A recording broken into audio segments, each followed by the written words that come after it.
তালয় সাহেব, আমার প্রতি মাসে ইনকাম হয় 1 কোটি টাকা। কারে কি কইতেছেন না? এই যে এত বড় বাড়ি, সয় সম্পত্তির এত দাম্ভিকতা দিতেছেন না, আপনার যে বাড়ি আছে এই বাড়ি 3টা জোড়া লাগাইলে আমার একটা পুকুরের সমান। এই দাঁড়াও, কোথায় যাচ্ছ তুমি? কেন, অফিসে যাচ্ছি। আজকে অফিসে যেতে হবে না, ভাইয়া ভাবি আসবে তো। তোর ভাইয়া ভাবি আসবে, আমি কি করব? তোর ভাইয়া ভাবি কি পুজো দেবো আমি? আরে তুমি এমন করছো কেন? এই প্রথম আমার ভাইয়া ভাবি বাসায় আসবে, তুমি একটু বসকে বুঝিয়ে বলো না। ভাইয়া ভাবি ভালো আছো তোমরা? কেমন আছিস বোন? এই যে দেখ তোর জন্য কি কি নিয়ে এসেছি, মিষ্টি, মাছ। সর্দার বাবা, এরা কারা? আমার ভাইয়া আর ভাবি। আসসালামু আলাইকুম তালয় সাহেব। আসসালামু আলাইকুম। আসসালামু আলাইকুম। হাতে পুচকে একটা মাছ, বগলের লাউ, এই পচা মিষ্টি, এই গ্রামের চাষা ভুষোগুলো বউয়ের ভাই ভাবি। গ্রামের লোক ছোট লোক হয় জানতাম, কিন্তু মেধা বুদ্ধি ওদের এত ছোট হয় সেটা তো বুঝতে পারিনি। আরে কোন বাড়িতে তুমি এসেছো সেটা তো মাথায় রাখা উচিত ছিল। একটা এলিট শ্রেণীর লোকের বাসায় কেউ এইসব উপহার নিয়ে আসে? ছি ছি ছি ছি ছি, লজ্জা আমার মাথায় হেট হয়ে যাচ্ছে। বাবা তুমি চুপ করো। এই তুই আমাকে কি বলছিলি? তোর বাবার অর্থ সম্পদের অভাব নাই। 10 গ্রামের ভিতরে একজন ব্যক্তি, সে হলো কোটিপতি। আর তুই আজ কি দেখালি আমারে? হ্যাঁ, একটা গরিব কামলা ছোট লোক। আমার মনে হচ্ছে কি জানোস, তোকে বাড়ির কামলা আর কাজে পিটিয়ে এসছে। আচ্ছা, তুমি আমার ভাইয়ার বিষয়ে কতটুকু জানো? কতটুকু না জানবো, চোখের সামনেই দেখছি একজন গরিব ছোট লোক আমার কোনো আত্মীয় হতে পারে না। সর্দার ঠিকই কইছ, কামলা গ্রামের মানুষ তো কামলায় তো এরু। আমার বোনটা তোমারে বিয়ে করছিলাম করে কিছু না জানাই, অনেক মন খারাপ করছিলাম, অনেক রাগ করছিলাম। আমি আইতে চাই না, এই যে ওর ভাবি আমারে বারবার বুঝায় কই চলো যাই, তোমারই তো ছোট বোন, এত আদর যত্নে মানুষ করছো, ছোট বোনটারে দেখতে যাইবা না?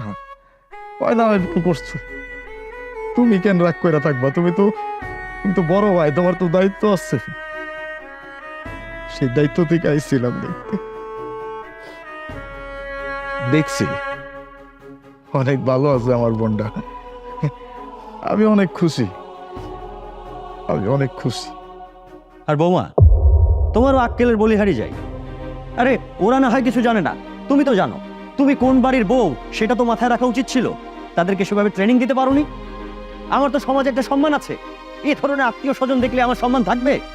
যে উপহার সামগ্রী নিয়ে এসেছে এগুলো আমার বাড়ির চাকরও খায় না। এই এক কাজ করো, এই পুচকে মাছ, লাউ, মিষ্টি সব বুয়াকে দিয়ে দিবা। আর বৌমা, তোমার ভাই ভাবি এসেছে, তাদেরকে তো আর বের করে দিতে পারি না। ওদেরকে ভালো মতো খাওয়াও। আমার ফ্রিজে খাসি, মুরগি, গরু সব আছে। আরো যদি কিছু লাগে না চাকরকে বলবে, এনে দেবে। একদম পেট ভরে খাইয়ে দাও। না না তালয় সাহেব, আপনারা অনেক ধন্যবাদ, এতটা চিন্তা করছেন আমার লেগে। বইরা গেছে কোনো কি দানাই বলছো না? হ, পেট তো করছি, লগে মনও করছে। ননদরে দেখতেছি না, ভালো তো আছে। খারে এসো, তোমার অনেক কাম আছে, বাড়ি চল। খারাপ তালয় সাহেব, সেটা তো জানোই, যদি একটা বেরিয়ে সময় দিতেন, একটু বাইরের বাইরে আইতেন, আমি দুটা কথা কইতাম। এই ছোট লোকের বাচ্চা, তোর এত বড় সাহস, তুই আমার হাজবেন্ডে বলিস তোর সাথে বাহিরে যেতে? তুই ফকিরনির ঘরের ফকিরনি, তুই এবারে কি এমন হাতি ঘোড়া জিনিস দেখাবি যে বাইরে রাখছিস? বাবা চলো যাই, দেখি এই ফকিনীর বাচ্চা কি দেখাতে চাচ্ছে আমাদেরকে। চলো।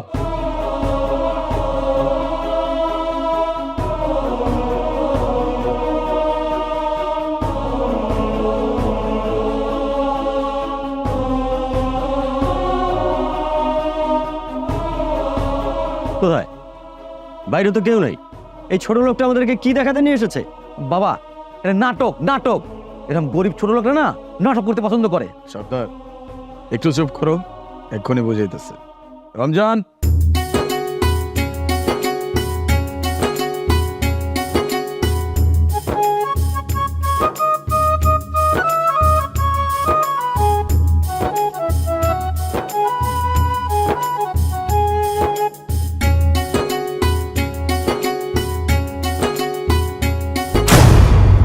এত বড় বড় মাছ, এতগুলো সবজি, এগুলো সব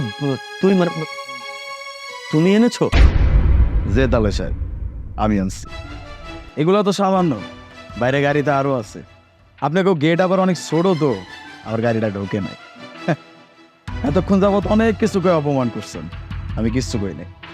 আচ্ছা তালে সাহেব, আপনার পুরা সয় সম্পত্তি সবকিছু মিলা কত টাকার সম্পত্তি?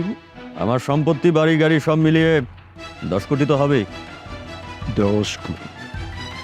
সর্দার, তোমার মাসিক বেতন কত? আমার ইনকাম আর কত হইব? 70,000 টাকা। 70,000 টাকা। তালয় সাহেব, আমার প্রতি মাসে ইনকাম হয় 1 কোটি টাকা। কারে কি কইতেছেন? এই যে এত বড় বাড়ি, সয় সম্পত্তির এত দাম্ভিকতা দিতেছেন না?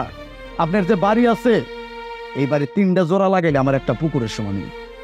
আর এই পুকুরগুলোতে আমি মাছ চাষ করি। এই যে মাছ, এইগুলা চাষ করি। আমার ব্যবসার সম্পর্কে আপনার কোনো ধারণাই নাই। এই যে আমার এমনি সাধারণভাবে দেখতেছেন, দেখে এত কথা কইছেন। আমি আমার বাপ দাদারে এমনি চলতে দেখছি, আমি নিজেও এমনি চলি। এটাতে আমি নিজেরা পছন্দ, আমি এমনি চলতে ভালোবাসি। তাই বলে এই না যে আমি ফকিন্নি। আর ফকিন্নি হইলেই বাকি। একজন মানুষ ফকিন্নি হইলে তার লগে এরকম আচরণ করতে হইব, ভালো ব্যবহার করে দেবো না। ফকিন্নিরা কি মানুষ হয় না? এখন কি সম্মান পাওয়ার কোনো যোগ্যতা নাই? মানুষ এমনি দেখেন কে? বাইরের লেবাস দেখে মানুষ বিচার করেন আপনারা? টাকা পয়সা দেখে বিচার করেন? হায় রে বিচার আপনাকে। এই যে এতগুলা কথা শোনাইছেন, খালি আমার ছোট বোনটা ওরে ভালোবাসা বিয়া করছে। তাছাড়া এই বাড়িতে আমি পাও দিতাম। কারে কি কইতাছে না? এই ছোট বোনটারে সেই ছোটবেলা থেকে অনেক কষ্ট করে মানুষ করছি, কোনো কিছুর অভাব বুঝতে দেই রে।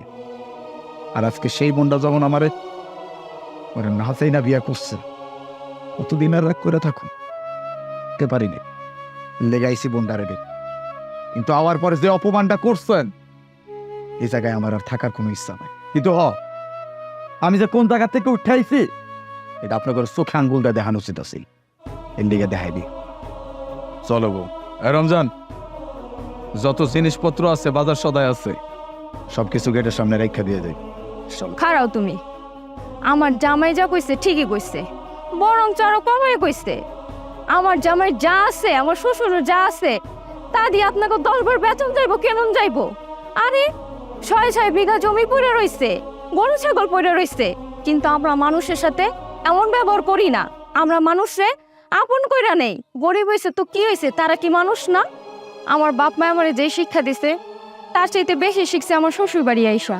তারা আমারে শিখাইছে মানুষকে কেমনে সম্মান করতে হয়, ভালোবাসতে হয়, গরিবের লাগে কেমনে আচরণ করতে হয়। আরে হিনায়া, পুরাটাই উল্টা দেখতেছি। আপনারা তো মানুষই মনে করেন না। আরে আমার জামাই তো নাইতেই চায় নাই, আমার অনুরোধ আইছি, হাত পা ধইরা তারপর নিয়ে আইছি। শুধু আমার ননদটা এখানে এসছে দেখা, আমগো না জানায় বিয়াটা করছে দেখা শুধু আইছি দেখতে আপনারা মানুষটা কেমন, আমার ননদটা কোন জায়গায় আয়া পড়ছে। কিন্তু আয়া তো দেখলাম না, আমার ননদটা পুরো অমানুষ মধ্যে আয়া পড়ছে। শোনেন তালয় সাহেব, আপনারা শিক্ষিত হইতে পারেন, উচ্চ শিক্ষায় শিক্ষিত হইছেন, কিন্তু স্বশিক্ষায় শিক্ষিত হইতে পারেন না। এর দিকে আপনাদের আচরণ এরকম। বোনটাকে দেখতে এসেছিলাম, অনেক বড় করে বিয়ে করছিস, সুখে থাক, দোয়া করি। আর এই যে সর্দার, ছোট মুখে অনেক বড় বড় কথা বলাইছে। যাই হোক, ওই যে গাড়িটা দেখতেছ, এই গাড়িটা আমার, তোমার উপর দেওয়ার দেখেছিলাম।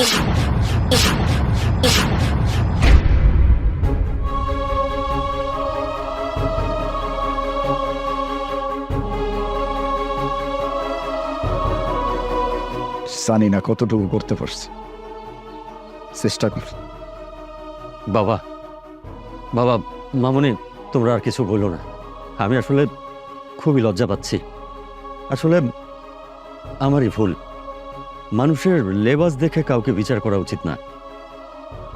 ওর এই অবস্থায় যখন আমি দেখলাম, আর হাতে ছোট্ট একটা ম্যাচ, কারো বাড়িতে মানে সৌজন্যমূলক এত সামান্য উপহার নিয়ে কেউ আসে, এটা আসলে আমি টলারেট করতে পারছিলাম না।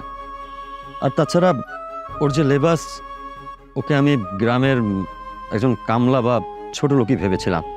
বাবা, বাবা, তুমি কিছু মনে করো না। আসলে আমরা তো ফ্যামিলি ব্যাকগ্রাউন্ড কিছু জানতাম না। আমি তোমার বয়োজ্যেষ্ঠ হয়েও তোমার কাছে হ্যাঁ ক্ষমা চাচ্ছি। সিসি তাহলে সাহেব, আপনি কেন ক্ষমা চাইতেছেন? বয়োজ্যেষ্ঠ মানুষ আপনি। আপনি যদি আমার কাছে আপনি ক্ষমা চান, উপরখালা নারাজ হই। আমি কিছু মনে করি না, এইগুলো অভ্যাস আছে, গ্রামের মানুষ তো। বাবা, মানুষ মাত্রই তো ভুল ঘটে। চলো ঘরে চলো, খাওয়া দাওয়া শেষ করে তারপর যাবা। বাবা মামনি, তোমরা আবার ভুল বুঝো না, তোমরা আসো আসো। ওরে ওরে রে, নিয়ে যা। ভাইজান ভিতরে চলে আসো। এগুলো আমার কাছে দেন। চল। ভাবি সাহেব দেন। চলো বাবা, তুমি আসো। চলো।